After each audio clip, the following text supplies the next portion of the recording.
Okay guys, I'll show you just a couple little hints I've picked up over the years for whiting. There's my hook. With the pippy, you notice it's got that black part there, the gut. That's the bit the fish is going to come for. So we'll put that on last. So thread that on and put that through. I want to leave that gut down around the point of the hook.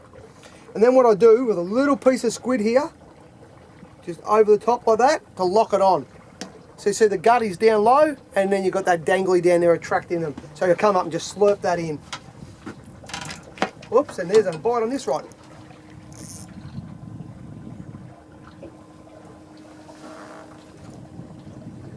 Oh, I think I got him. Yep, another little fish, but yep, it's on. You saw that very small bite then, very timid little flathead.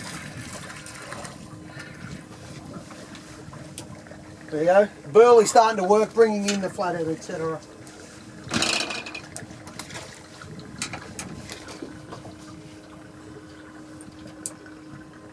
Don't forget, sometimes we're going to have to fish through a few undesirables. You might get some toadies and some flatties and stuff. Not that flathead are undesirable, particularly if they're a big one. But you've just got to persevere, work your way through them and keep onto those whiting. They'll come in little bursts. You might get 3 or 4 fish and then you won't see a fish for 10 minutes maybe. If you haven't got a fish after 15 minutes, do a small move. That move, guys, might only be 50 metres. That was a bite in the background then. So pretty much as a rule of thumb on the whiting, if you haven't got a bite in say 15 to 20 minutes, do a move. But you don't have to move kilometres, just move along the bank a little bit further. Maybe go down the next step. If you're on 5 metres, go to 6 metres. Just trial and error till you find the fish.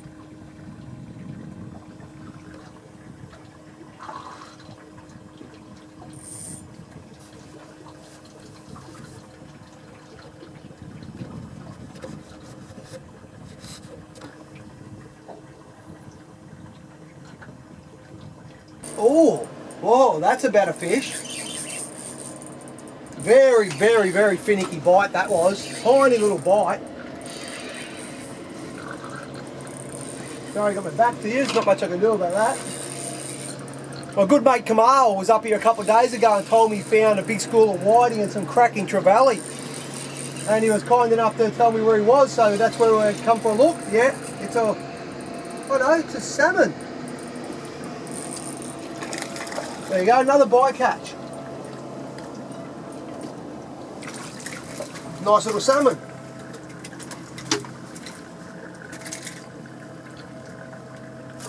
A very welcome bycatch. Excellent snapper and gummy bait. So he won't be going back.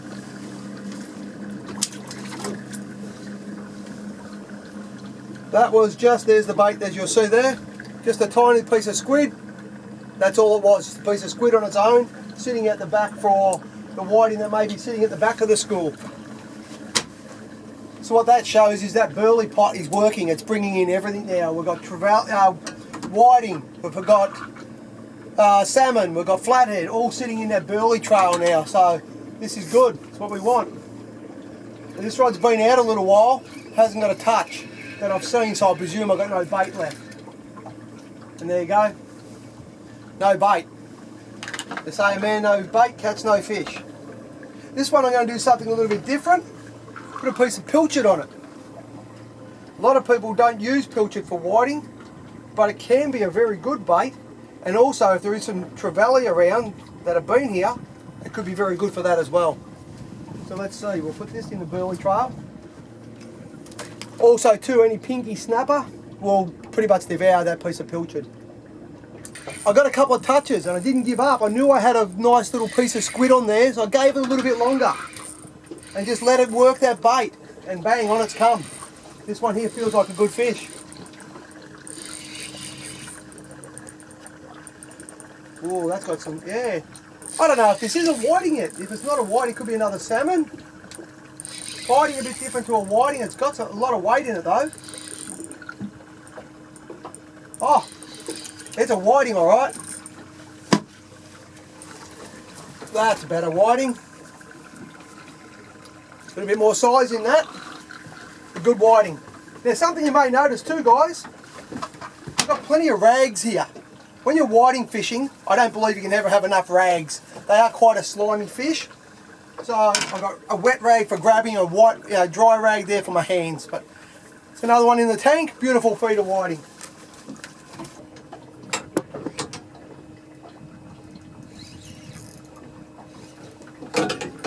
That's a real one. I was just messing around with the other rod. It was getting a little rattle, and this rod's just buckled over. It feels like another whiting. Not doing a lot, it's just staying down deep. But, oh yeah, there we go. That's a whiting. I say, oh yeah, that is a nice whiting too. Another beautiful whiting. Look at that. Once again, I find the rag easier. Some people just grab them and hold them to their chest, which works too, except for your shirt at the end of the day is as stiff as a board and very hard to wash. But yeah, another nice whiting, look at that. That'd be mid to high 30s. Whoa, look at that. That is why we love whiting. Whoa, this is actually a very good fish. So you can see that's certainly taken some big lunges. Dogging it out, here it comes. Nice whiting. Just going to spin him in. Like that, nice whiting. Now while I've got this fish, guys, I just want to share a little snippet of information that'll help you guys catch some more fish. A lot of people will tell you won't catch whiting on the full moon. It is the full moon today pretty much. They are tough in the morning. The afternoon through the evening is most likely where you will get the better bite. But they're also very timid today, so just keep that in mind. You won't catch them sitting at home. Still get on the water and have a go, and there's the result. Beautiful feeder whiting. Well, that was a very timid bite. I think it's a flatty. It is. It's another little flathead. And there's that. That's a release. Okay guys, I'm going to show you what I do to clean my whiting. First thing, a little scaler bag. We'll put the whiting in here. Then what we're going to do is tumble that bag behind the boat at about 6 to 8 knots for a few minutes. That helps to remove all the slime off them and makes them a lot easier to clean. So we just put them all, grab the whiting, put them all in the bag. As you see, we've got a lovely feed of whiting here today. Pick him up in a sec. Now at $60 a kilo, there's nothing wrong with that bag. So what I do is I put that on the other rope, I tie that up. I don't want to risk it coming undone, so I just do a loop, a hitch around there to tie that hole. And I'll click that onto a tow rope I've got, and we'll just tie it behind the boat. I'll show you that.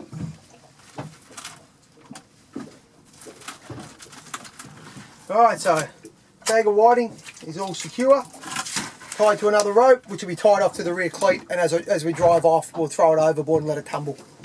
Alright guys, it's all tied up, tied to the boat. What we'll do now is just simply put it out the back here. Right about there. And we'll just increase the speed a little bit.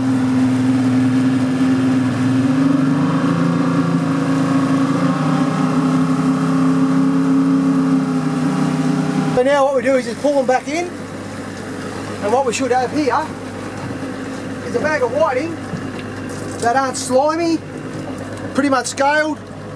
So that bag of whiting there is pretty much scaled, there's no slime on them. They're ready to be filleted and eaten. Well guys, I hope you've enjoyed our journey together here today on lovely Westernport. Have a look at the day. Mother Nature in Melbourne has really turned it on for us today. We've caught a few nice whiting. Hopefully I've taught you guys how to catch a few more fish, and you'll get out here with your family shortly and have a great time catching fish. But most importantly, I hope I've done enough to help ask you guys to come along and join us on our journey and watch our next few shows.